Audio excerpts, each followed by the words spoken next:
Bonjour! On applaudit.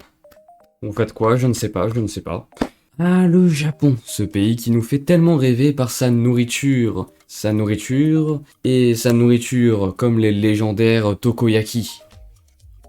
Non, plus sérieusement, vous connaissez tous le Japon par ses animés, ses mangas et toute la culture qui va avec. Mais est-ce que vous connaissez réellement le Japon? Nous allons découvrir cette magnifique culture à travers différents thèmes. La langue.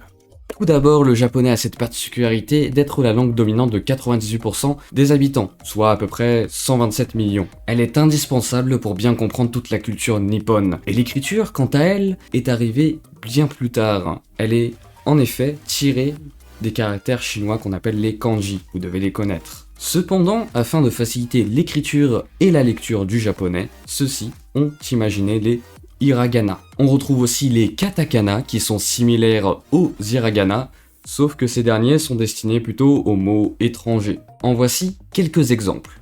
Konnichiwa. Mais t'es qui toi? Bon, passons. Celui que vous connaissez tous, arigato, qui veut dire merci, et sumimasen, qui veut dire excusez-moi. Là, on est vraiment sur la base. Le paysage urbain. Tokyo, Osaka, Kyoto et plein d'autres sont des villes gigantesques. Avec plein de japonaises. Et ça rend tout ça, le Japon, exceptionnel. Il faut savoir, c'est que 70% du paysage japonais est recouvert par des montagnes. Ce qui fait que tous les Japonais sont réunis au même endroit. C'est pour ça que la population, elle est que dans les villes. Je crois. Tokyo, Tokyo, avec ses quartiers branchés et illuminés, et ses musiques dans les rues, mais aussi Kyoto, Tokyo à l'envers, avec ses 2000 temples et sanctuaires. Ça fait donc des paysages très variés, comme les japonaises. Les jardins. Les jardins japonais vous transportent dans des lieux magnifiques au fil des saisons, comme la floraison des sakura, que vous connaissez tous, ces magnifiques cerisiers japonais, par lesquels on peut déduire la tradition d'Hanami, qui peut se traduire par regarder les fleurs, ou même les couleurs des érables dès l'arrivée de l'automne. Il faut savoir que les Japonais sont très méticuleux sur l'art des jardins japonais, que ce soit sur la taille des arbres ou sur la disposition des pierres. Tout est une question de taille au Japon. Chaque élément a un rôle à jouer, ce qui place ces jardins au rang de chef-d'œuvre. Les symboles sont omniprésents. La miniaturisation est de rigueur pour représenter les lacs, les montagnes, les rivières et bien sûr la mer. Et la chose la plus incroyable dans tout ça, c'est que ces parcs sont dans un milieu urbain, mélangeant à la fois naturel et modernité. L'art au Japon.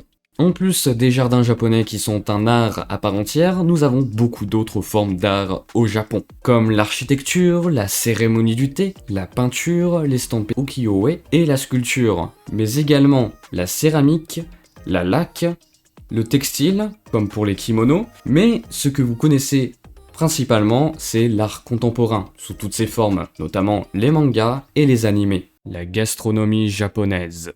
Comme souvent sur cette chaîne, on va parler nourriture encore une fois. Et non, contrairement à ce qu'on pourrait croire, la nourriture japonaise ne se limite pas au sushi, au nem, comme on me le dit souvent. Il y a bien sûr les takoyaki. D'abord, les nems ne sont pas japonais, ils sont issus du nord du Vietnam, donc rien à voir avec le Japon.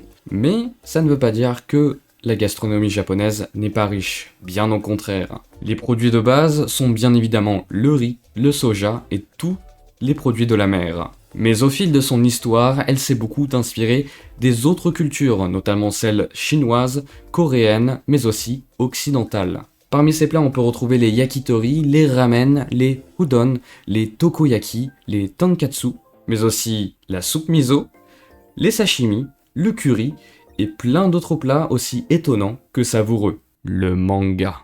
Les mangas. Bien évidemment, nous terminons par le manga, qui est originaire de France.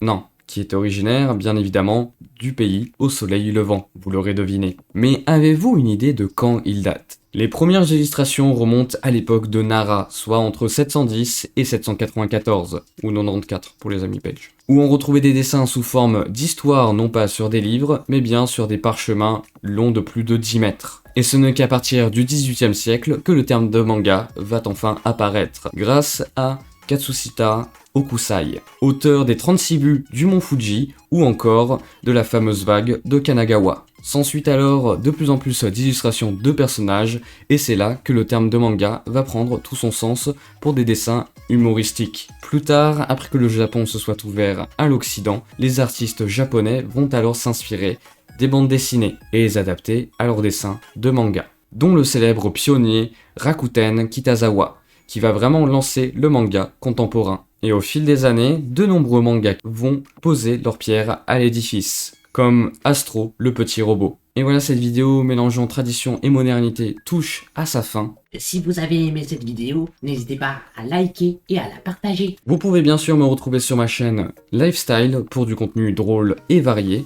Et si vous voulez du gaming, c'est très simple, rendez-vous sur ma chaîne Twitch. Autrement, pour tout ce qui est exclusivité, ça se passe directement sur Instagram et sur TikTok. Et je vous invite à aller voir la vidéo de Fire qui est sortie en même temps que celle-ci. En attendant, prenez soin de vous, portez-vous bien et on se retrouve la semaine prochaine. Ciao. Bonjour. Tu prends le meilleur truc que tu veux, Géraud. Je m'en fiche, tu fais ce que tu veux. Galère sur cette intro, c'est sympathique, n'est-ce pas?